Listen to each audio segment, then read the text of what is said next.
तो हेलो दोस्तों, स्वागत है आप सभी का। मैं हूं कृष्णा।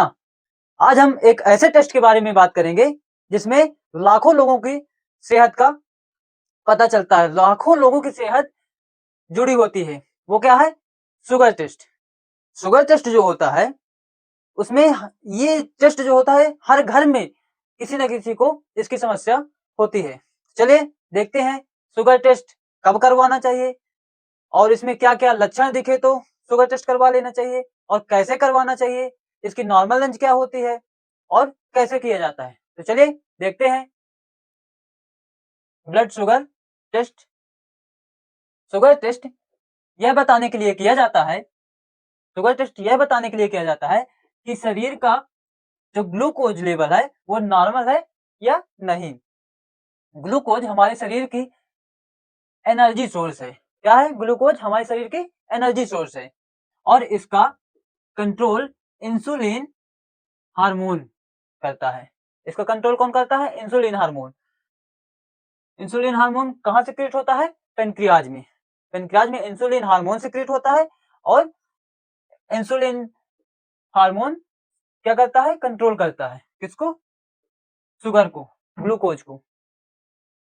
अगर इंसुलिन सही से काम ना करे अगर इंसुलिन सही से काम ना करे तो शुगर बढ़ जाती है। इसी को डायबिटीज मेलाइटस कहते हैं। अगर इंसुलिन सही से काम ना करे तो शुगर बढ़ जाएगी। इसी को डायबिटीज मेलाइटिस कहते हैं। इसमें देखते हैं शो एनिमेशन। शो एनिमेशन मतलब कैसे क्रिया प्रोसेस होती है। तो ये फूड अपन खाए, फूड से मिला क्या? ग्लूकोज। ग्लूकोज कहाँ गया? पेनक्रियाज में। पेनक्रियाज से क्या सिक्रीट हुआ? इंसुलिन। इंसुलिन जो है वो इंसुलिन सेल्स में डिस्ट्रीब्यूट हो जाता है। काय में? सेल्स में। चलिए देखते हैं टाइप्स ऑफ शुगर टेस्ट। ये जो शुगर टेस्ट होता है इसके कितने टाइप्स होते हैं, चलिए देखते हैं। पहला है फास्टिंग ब्लड शुगर। क्या है? Fasting blood sugar. शॉर्ट में इसको कहते हैं एफबीएस, फास्टिंग ब्लड शुगर को। इसकी नॉर्मल रेंज क्या होती है? नॉर्मल रेंज होती है 70 से 120 mg पर डेल। क्या होती है? 70 से 120 mg पर डेल। अगर 100 से 125 है, क्या? फास्टिंग ब्लड शुगर अगर 100 से 125 है तो प्री डायबिटीज होगा। प्री डायबिटीज मतलब 70 से नॉर्मल रेंज कितनी है? 70 से 125। तो प्री डायबिटीज 100 से 125 यानी नॉर्मल रेंज से हल्का बढ़ा रहना। नॉर्मल रेंज से हल्का बढ़ा हुआ है तो उसको क्या बोलेंगे? Pre diabetes. अगर 126 mg पर डेल या उससे भी ज्यादा 150 200 हो तो उसको क्या बोलेंगे? डायबिटीज कंफर्म है। यानी डायबिटीज किसी भी पेशेंट को कंफर्म डायबिटीज है। तो कब होगा? 120 126 से या कि फिर उससे ज्यादा 150 हो 200 हो तब अपन जानेंगे कि कंफर्म डायबिटीज है उस मरीज को।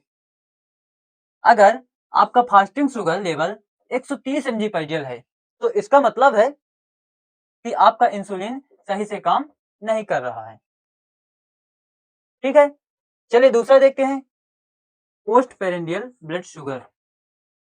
क्या है दूसरा? Post prandial blood sugar. इसको शॉर्ट में बोलते हैं PP, post prandial blood sugar. PP, post prandial blood sugar.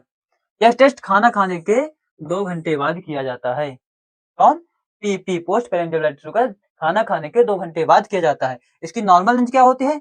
70 से 140 mg पर डेल और इसमें 190 mg पर डेल हो तब इसको क्या बोलते हैं? Pre diabetes. कितना हो? 190। 70 से 140 कितना है? Normal range. और 190 हो जाए तो प्री डायबिटीज होगा और 200 हो जाए, 200 पार हो जाए, 250 300 तो उसमें कंफर्म हो जाएगा कि post prandial blood sugar confirm है। इसी तरह तीसरा देख लेते हैं रैंडम ब्लड शुगर। इसको शॉर्ट में कहते हैं RVS, random blood sugar. Short में बोलते हैं आरवीएस। किसी भी समय ये आरवीएस जो है, जैसे डॉक्टर किसी पर्चे में लिखता है तो शॉर्ट में लिख देता है आरवीएस, पूरा ये रैंडम ब्लड शुगर ना लिख के आरवीएस लिख देता है। चलिए देखते हैं किसी भी समय किया जाता है। यह टेस्ट किसी भी समय किया जाता है। इसकी नॉर्मल रेंज क्या होती है? 70 से 140 mg पर डेल। यह इमरजेंसी हॉस्पिटल में सबसे ज्यादा यूजफुल होता है यह टेस्ट। इमरजेंसी में काम आता है या हॉस्पिटलों में सबसे ज्यादा इसी टेस्ट को लगाया जाता है तुरंत देखने के लिए कि आखिर ब्लड शुगर कितना है। चौथा देख लेते हैं HbA1c। HbA1c यह टेस्ट यह बताता है कि पिछले 3 महीने में आपका एवरेज शुगर लेवल कितना रहा है। पिछले 3 महीने का एवरेज शुगर बताता है कौन? HbA1c test. इसकी नॉर्मल रेंज क्या होती है?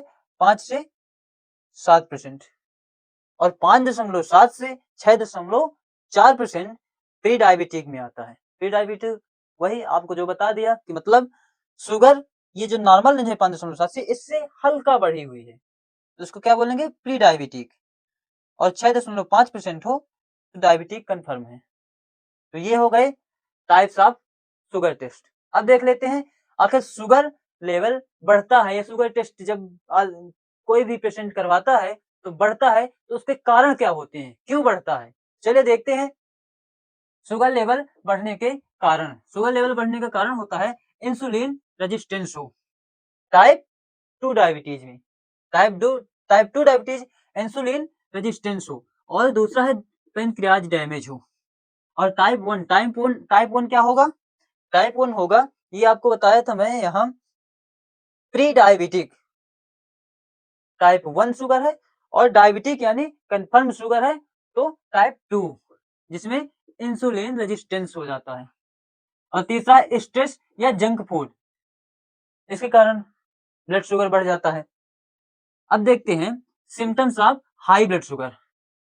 Symptoms of high blood sugar के सिम्टम्स देख लेते हैं। जब ब्लड शुगर हाई होता है तब सिम्टम्स देखते हैं। पहला क्या है?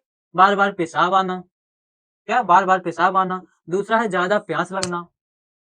तीसरा वजन कम होना। चौथा है थकान और कमजोरी लगना। और पांचवा है घाव तेजी से नहीं भरता है, घाव देरी से भरता है। सॉरी, घाव देरी से भरना मतलब जिसको ब्लड शुगर हो जाता है उसके यदि कुछ लग जाए तो उसका घाव बहुत ही देर से भरता है, बहुत टाइम लेता है घाव भरने के लिए। अब देखते हैं symptoms of low blood sugar. यदि ब्लड शुगर लो हो जाए तो कौन कौन से सिम्टम्स होते हैं? कमजोरी लगना, दूसरा है पसीना आना, तीसरा है हाथ कांपना, भूख लगना। ये सारे सिम्टम्स कब होते हैं? जब ब्लड शुगर लो हो जाता है। धुंधला दिखना, ब्लड शुगर लो हो जाता है तो धुंधला दिखने लगता है। सिर दर्द होना, सिर घुमाने लगता है तब ब्लड शुगर कम हो जाता है। और घबराहट महसूस होती है तब ब्लड शुगर कम हो जाता है। तो दोस्तों, शुगर टेस्ट केवल डायबिटीज लोगों के लिए जरूरी नहीं होता है, हर एक पर्सन के लिए शुगर टेस्ट जरूरी होता है। क्योंकि शुगर टेस्ट जो होता है वो स्ट्रेस और फूड जो हैबिट होती है उसके कारण भी हो सकता है। इसीलिए हर एक पर्सन को शुगर टेस्ट कराना बहुत ही जरूरी होता है। हर एक 6 महीने में शुगर टेस्ट करवाना चाहिए। तो दोस्तों, अगर वीडियो उपयोगी लगी हो तो वीडियो को शेयर करें, लाइक करें और सब्सक्राइब करें। धन्यवाद।